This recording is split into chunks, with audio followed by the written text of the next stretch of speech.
The journey to Whisperwood was a transition into another time. The house was a masterpiece of Victorian excess, asymmetrical, with turrets, gables, and a wraparound porch, all cloaked in the deep green shadows of ancient pines.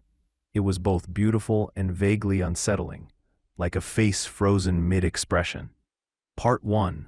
The First Rule. The interior was a time capsule. Agnes had been an artist, and her presence was everywhere in her macabre, beautiful tapestries and sketches. The most striking feature, however, was the wallpaper. It wasn't in one room, it was in every room. A complex, repeating pattern of silver ferns and thorny vines intertwined with what looked like black, unblinking eyes. It was hypnotic. Ilara found it inspiring. Maya felt a low, constant hum of energy from it. Leo just thought it was garish. That first night, Ilara, seeking inspiration, sat in the grand parlor with her sketchbook. Her gaze kept drifting to the wallpaper. She idly traced a small, incomplete section of the pattern where a single firm frond seemed to curl away, unfinished, near the floorboard. It felt like a mistake in an otherwise perfect design. Compulsively, she took a charcoal pencil and on the wall itself completed the tiny missing curl. The moment the line was connected, three things happened simultaneously.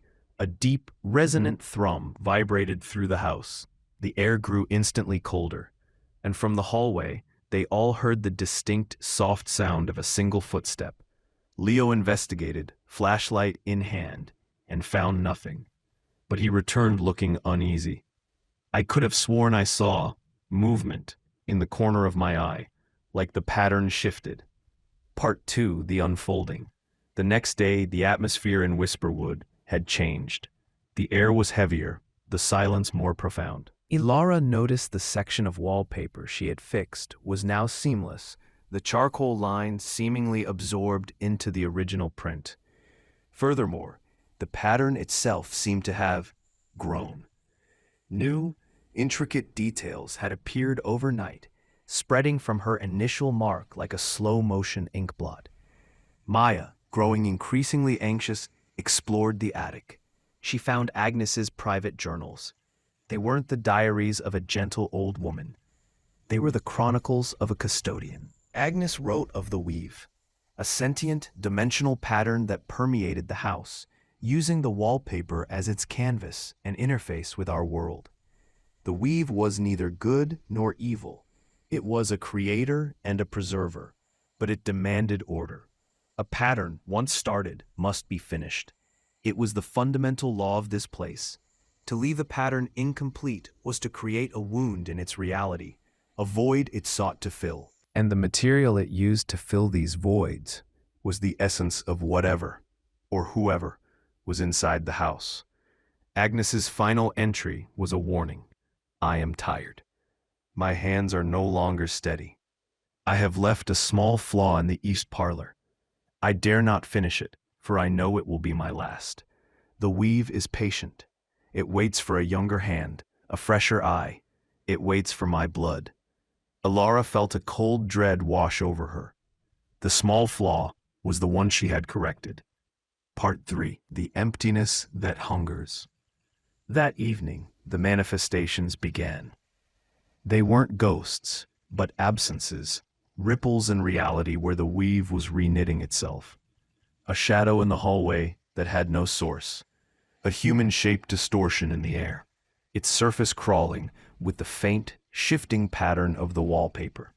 It would stand and watch, a hollow space in the shape of a person, and a profound, psychic cold would radiate from it. The house itself was changing. The pattern was no longer confined to the walls. It began to appear on the floors, the ceilings, even creeping across the surface of the furniture. The black eyes in the design seemed to follow them. Leo, the skeptic, was targeted first. He was trying to board up a window when an absence glided into the room. It didn't attack him. It simply stood before him. Leo froze, his face a mask of terror, and let out a choked gasp. As Alara and Maya watched in horror, the colors seemed to drain from his body, his form becoming translucent. The absence flowed into the space he occupied, and for a moment, the two forms overlapped. Then the absence was gone, and so was Leo. In his place stood a perfect, life-size statue of him, carved not from stone, but from the very material of the wallpaper, his face frozen in a silent scream. The pattern now covered him, intricate and unbroken. Part 4. The final design. Panic turned to pure terror. Maya and Alara were trapped. The phones were dead. The car wouldn't start. The road back to the main highway seemed to fold in on itself, trees rearranging themselves into an impenetrable patterned wall. The weave was no longer just maintaining itself. It was creating a new masterpiece, and they were the pigments. It sought to complete the ultimate pattern. The entirety of Whisperwood, inside and out, unified and perfect.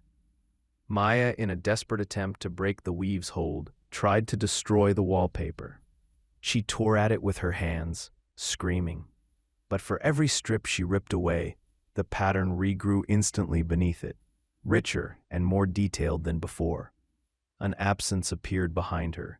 As it embraced her, her screams were silenced not by a hand, but by the pattern itself blooming across her skin, weaving her vibrant energy into a static, beautiful, and horrifying tapestry. She became another statue in the growing gallery, her final expression of defiance forever captured in silver ferns and thorny vines. Ilara was alone. Part 5. The New Custodian. Ilara retreated to the parlor, the room where it all began. She was surrounded by the silent, patterned forms of her friends. The weave pressed in on her, not with malice, but with a terrible, patient purpose. It had her grandmother's blood. It had her friend's essence. It wanted the final artist. She found Agnes's old toolkit, fine-tipped brushes, pots of what looked like metallic, living ink.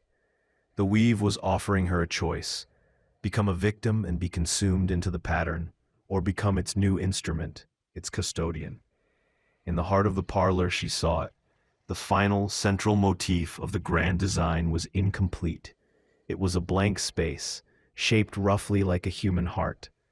The weave needed a consciousness to anchor it, to guide its endless, ordering growth. Exhausted, broken, and out of options, Ilara made her choice. It wasn't a choice to survive, but to continue. She dipped a brush into the silvery ink. It was warm, like blood. She didn't fight the compulsion. She leaned into it. With a steady hand she didn't know she still possessed, she began to paint. She didn't fill the space with a random design. She painted her own face, her eyes open and aware, at the very center of the pattern. She wove her own consciousness into the core of the weave.